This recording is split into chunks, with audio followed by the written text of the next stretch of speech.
Alrighty, everyone. UFC 312 going down this weekend. Gotta be honest, this card kind of sucks. It really does. I was going through the card again, making my picks, and wow, are there a lot of debuts for this card. It's kind of pissing me off a little bit. Um, we start with our first fight here, Hyung Sung Park versus.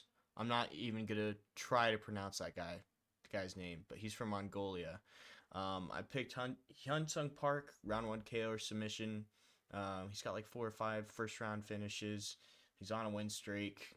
His last fight was off of a loss, so not really good to be coming into essentially his debut. I know this isn't his debut per se, but he was in Road to UFC, and now he's coming over to UFC. So yeah, not really great to be entering in the UFC on a loss versus a guy kind of on a huge win streak right now. He has not lost one fight, 9-0, multiple first round finishes. So gotta go with Hyung Sung Park by the round one KO or submission. And yes, I wrote all of these down beforehand, so these are going based off of what I have written down and have thought about beforehand. Next we have Quinlan Salkid versus Enshul Jubli.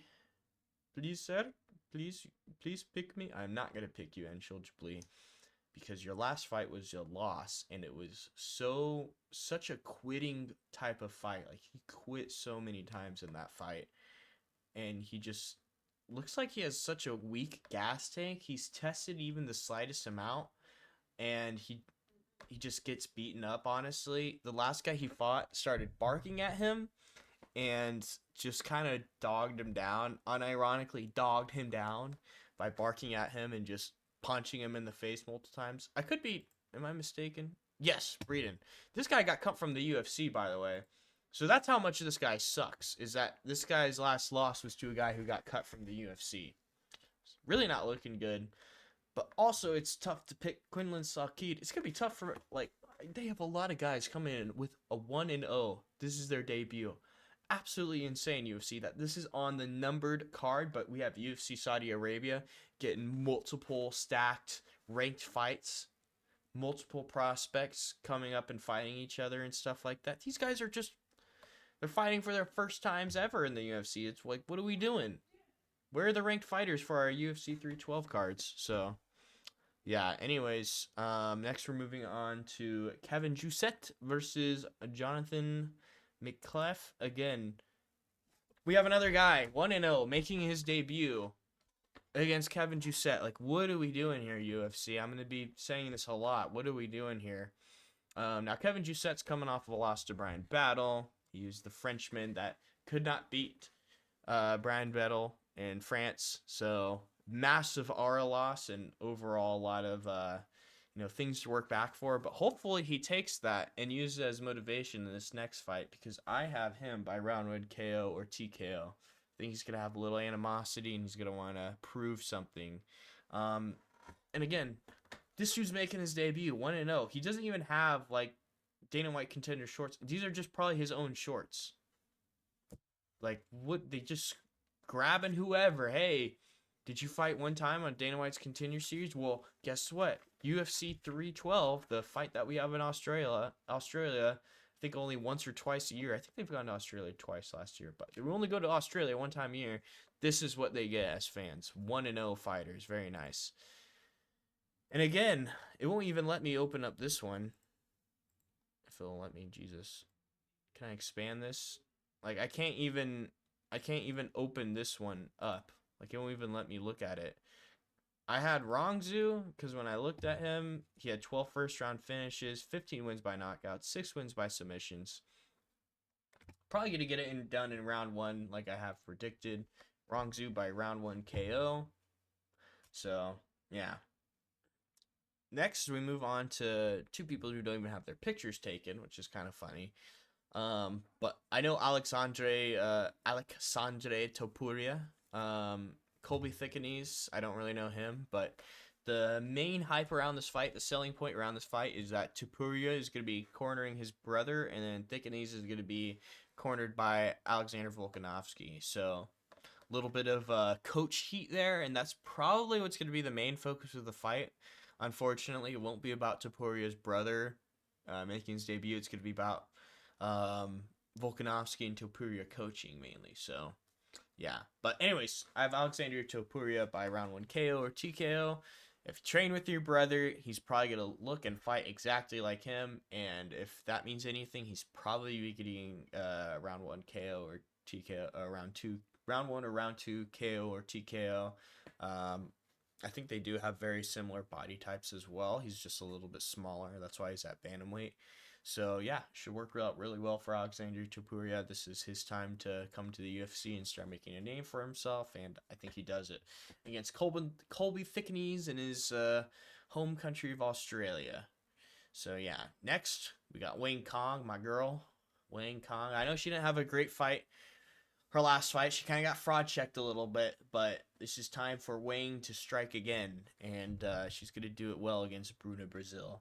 I think she gets the round 1 KO, or the round, I want to say round 2, but honestly, I think she gets the round 1 KO. She just has a great fighting style, and I think she's going to go for the kill. And again, it's the same situation as Kevin Jousset, as him wanting to, get a win back, because she lost in her own home country as well. And yeah, this is really rough. It was a big upset. So I hope she's been working on her ground game and overall her aggression, and gets the round 1 KO like I predicted. So yeah, we'll see. But yeah, Wing Kong round 1 KO, possibly round 2, but sticking with round 1. Something in my gut tells me round 1. Next, we have lovely Tom Nolan versus Vaskala Borchev. I got Tom Nolan.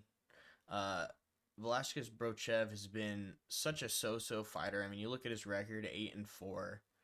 Kind of wishy-washy. If he was like 8-3, 8-2, it's a little bit better, but 8-4 is not a good look. And I haven't really seen anything notable out of Vasily Borchev.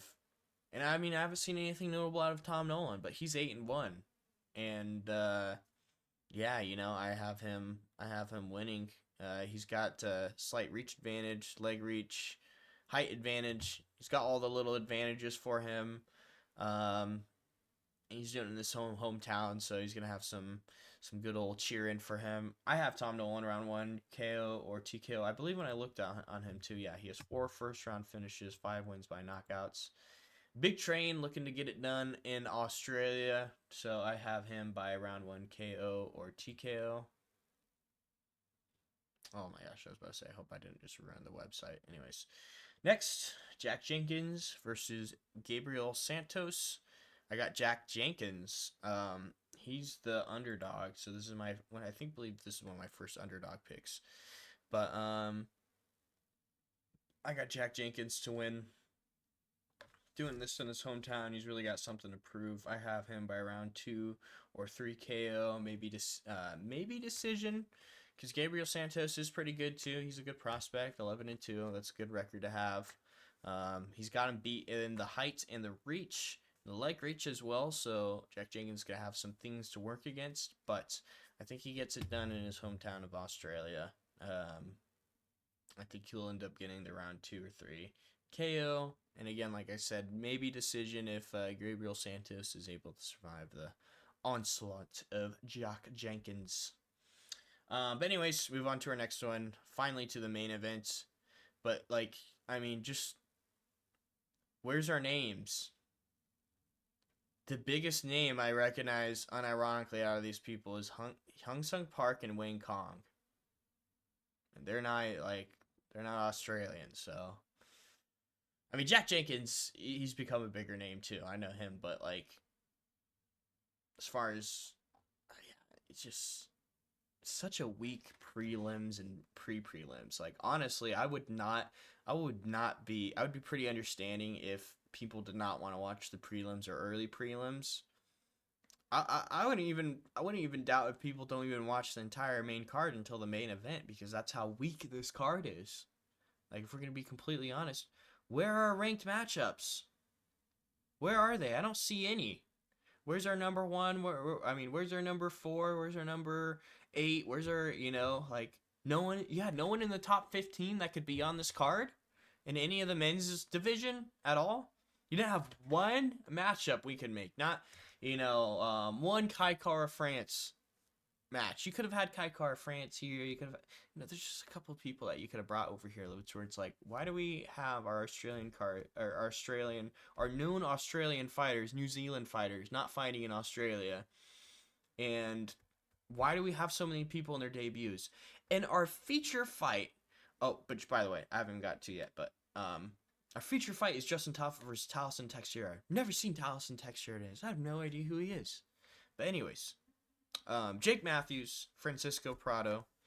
I have Jake Matthews gonna get it done in round 1 KO or submission. He's been on a win streak as of recently. He's lost his last fight, so this is kind of a layup fight for him. He's got the reach advantage, he's got the slight height advantage, and he's got the leg reach advantage, so a lot of things going good for Jake Matthews. He's actually, I take back kind of what I said about names as well. He's kind of a slightly bigger name, kind of a smaller under the radar name, though, if I'm going to be completely honest. So yeah, I have Jake Matthews, round 1 KO or submission. I think he's going to get it done against Francisco Prado. He looks like he's ready to lose too, Francisco Prado. Anyways, kind of a weird, sometimes you have a feeling. Sometimes my gut's right. Hey, on my BKFC picks, I was 9-1. And on my last card picks for the fight nights, I was 7-4. So, pretty positive pick rate, if I might add. But anyways, move on to Jimmy Crute versus Rodolfo Bellato. Almost Bellator. Almost looks like it says Bellator. If you just add an R on the name, it'd be Bellator. So Bellato. I think that's how you say him. I have this guy, of course, Rodolfo Bellato. Jimmy Crute is just not UFC material. He got leg kicked, TKO'd by Anthony Smith, for crying out loud. I mean, gosh. His last loss was to Manyfield. Like, ooh, that is like really, that's like scraping the bottom of the Cracker Barrel, and getting that gross saltine cracker kind of matchup. And like, to lose against that guy, Manyfield is just such a meme to lose against, if I'm going to be completely honest. So yeah, Jimmy Crute too has said before, like, I don't think this fighting thing is for me. He's considered retiring before and stuff like that. So, I mean, even before he lost to Manyfield and stuff like that, he already had a losing mindset at 12-3. So I think this guy's time is up in the UFC, if I'm going to be completely honest. Again, I have no idea why this guy is on the main card. Jimmy Crute is a second fight on the early prelims, at best. On any other UFC card, if he was on John Jones pay-per-view card or any other high-level UFC star pay-per-view card, he would be, I mean, Sean Strickland too. This is a high-profile pay-per-view. Sean Strickland is very popular now. Same thing with Dragos du Plessis. They're both very popular guys. So, kind of crazy that we have Jimmy Crute being the, second fight on the main card. Just, there's no stakes in this fight either. If Jimmy Crute wins, who cares? If Rodolfo Bellato wins, who cares? Nothing huge is gonna happen in the light heavyweight division, might I add. Like, who do you fight next, Jimmy Crute? There's just no sort of momentum, no storyline, no sort of any sort of meaning in these fights in this main event. Like, other than the main event itself and the co-main, there's no stakes. Who cares if anyone else on the card wins or loses? It does not matter. There's no sort of stakes happening on a numbered UFC 312 card. Just absolutely insane. And now we're getting into the feature fight. Really, UFC? Really? Taliesin Teixeira? Let's look at his stats. 1-0 in the heavyweight division. Just not good stats. Oh, whoops. Not good stats at all. 1-0, and then we have Justin Tafa coming off a loss. into the feature fight of a numbered card. You're giving Justin Tafa the feature fight. I know Justin Tafa can be exciting sometimes. He's had a couple good KOs against absolute cans, and I think that's what this is probably going to be. Another KO to add to the can list, but dude is 7-4, and he's coming off of a loss. Again, Justin Tafa should be fighting on the prelims. If I'm going to be completely honest, like, honestly, it'd make more sense for Hyung Sung Park to be on the main card versus Justin Tafa. I mean, I'm sure he's probably popular in Australia, but as far as ranking wise and prestige and winning and stuff like that goes, Justin Tafa should be third or fourth fight on the prelim card. Early prelims, too. Like, not even the prelims, the early prelims. So yeah, I don't know if I said, oh yeah, I didn't add the way, by the way, Rodolfo Balta would win. I had him by round 1 or round 2 KO, by the way. Just going back and mentioning that. But now on to Justin Tafa versus Taliesin Teixeira. Picking Justin Tafa to get the round 1 KO or round 2 KO. Because this is obviously what it seems like, a setup for the UFC. For Justin Tafa to get a big win, big post on the Instagram, get lots of likes. Oh, that guy's really funny. The next Tai Tuivasa, you know. That's probably what we're going to hear a lot. Justin Tafa wins. And I have him by the round 1 KO or TKO. So, probably going to get a big viral moment. We'll see. Bringing in 1-0 guys on UFC 312 is just, again, absolutely insane by the UFC. Very, very disappointed in this card if you haven't found out yet. Next, Zhang Weili versus Tatiana Suarez. I got Zhang. I don't know why she's the plus 102, and it's kind of a pick'em fight here. I don't know what Tatiana Suarez has really shown that's like she's a real surging contender. I mean, she's had such a long career, but she's only 11-0, and I mean, who's her Andrade? Like, I don't even. It's not even a memorable fight she had against. I mean, Zhang Weili against Yan, that was a crazy fight at UFC 300. Absolutely crazy fight. Kind of crazy too. It's been this long since she's fought. Since UFC 300. We're on UFC 312 now, so, you know, got to get Zhang fighting more often. I don't know why they can't get her to defend that title more often, but I think she gets it done. Kind of a weird one for me, but I have her by decision, or really in any round she can get a KO or a TKO against Tatiana Suarez. Again, like Tatiana Suarez, I understand she's on a winning streak. She hasn't lost yet. She's been beating just like, I'm sorry, just her fight history is so old. I mean, you look at this, Andrade versus Suarez. This was in 2023, August 5th. This is in February 25th, 2023. This is in 2019 against Ansarov. So your last 3 wins are just, I'm sorry, just aren't relevant. Andrade is maybe your most relevant win, and that is not really even that relevant. So, I think Zhang Weili is going to put the first loss on Tatiana Suarez's career. And yeah, I just haven't seen anything impressive from her. Like, what? Why would she? I don't even know why she's the slight favorite. It makes no sense. Zhang Weili has shown time and time again that she has knockout power, submission, heart, drive, all the things you want to see in a champion. So, yeah, I don't even know why Tatiana Suarez is the slight favorite in this. Kind of ridiculous. Bet money on Zhang Weili because this kind of is a sleeper pick. Like, I don't know why Zhang Weili is plus 102. Anyways, on to our main event. Kind of tough one to pick if I'm going to be completely honest, because one part of my mind says Sean Strickland by decision, because I feel like he could end up playing a smarter game plan of defending the takedowns better and getting off strikes off of those exchanges of the takedown. So after he like defends a double leg or any of the takedowns just off the clinch work, he's going to try to land some more devastating strikes and more punishing blows to try to keep Dricus from getting too close from him. And I think Sean Strickland is going to come with a much more aggressive forward game plan for Dricus du Plessis.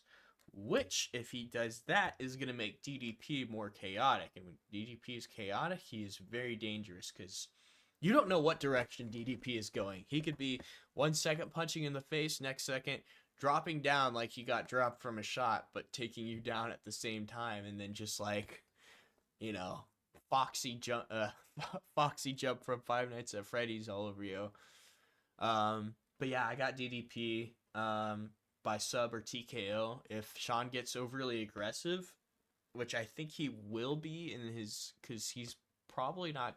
There's going to be a part of him that doesn't want to keep it into the judges because he knows he'll probably end up going to DDP again. Because I mean, in the last fight, I probably would have given to Strickland just based off of damage. But Plessis, he's just always outputting, man. He's always throwing something out there for you, either a head kick or spinning stuff, a takedown, fake takedown to a punt. Like, he's just always constantly throwing stuff out there, and very dynamically too, might I add. So Sean Strickland, the teeps and the jabs and the 1-2s, they're very effective, but unfortunately I just don't think he has enough variety to help deal with Plessis when he gets chaotic. And he's definitely not going to catch him with a KO punch. At least I don't think so. I know he caught Izzy one time, but again, that was one time. We haven't really seen Sean Strickland like really knock out someone unconscious to where they're like flat on their face. He's definitely TKO'd people and dropped people, but I don't think we've ever seen him like knock out someone fully unconscious to where like, yeah, oh, fight shot, that's over. Normally it's some follow-up shots and stuff like that. So for that reason, I got to give DDP by sub or TKO or KO in round 2, 3, or 4. I think those are the prime rounds to get it done. Either the first round will not go in Sean Strickland's favor, and he's going to probably want to try to get it back, pick it up the pace, get aggressive, and I think that's just going to give Plessis the opportunity to be chaotic and counter him, get his back probably, take him down, find some way to get him down, or just push him up against the face and either TKO or sub him. So, yeah, those are my picks for the card. Again, specifically main card heavy, and only main event and co-main event are like, I don't want to say they're the only watchable fights. Obviously, the other fights are going to be watchable, but man, what a lackluster, poor excuse of a card going down. I mean, Alexander Topuria is going to be kind of a hype, entertaining fight.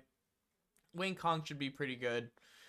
Hung Sung Park is going to be a good opener fight. I hope he doesn't do me dirty like, forget that, the last Japanese guy who fought in the numbered event this year, who was the prospect and lost. He was the Olympic wrestler. I forget his name. Anyways, I hope he doesn't do me like the other Japanese prospect, and, I mean, he's South Korean, but, I hope he doesn't do me like another highly favored Asian prospect from that side of the world. I hope he doesn't do me dirty like he did and get absolutely clapped by this Mongolian guy. And then you just see all these 1-0 guys. Like, it is such... I might make a video on this, but it's absolutely crazy that Justin Taffa is the feature fight of this. Like, I don't know how this kind of slipped under fans' radar and how this is kind of isn't a bigger deal, but Justin Taffa being the feature fight is criminal, absolutely criminal. But yeah, anyways, those are my picks. Hopefully it's another positive pick rate for me so far. I've been doing pretty good this year. I think I'm gonna keep all the pages I do, so that way I remember who won and who lost and all that stuff. So far I have like 2 or 3 pages of picks and stuff, so I'm gonna try to keep a record of all the picks I have, so we can end up going through at the end of the year and seeing what my overall percentage is kind of like that. So yeah, anyways, hope you enjoyed the video, and I will see you all next time. Thank you for watching.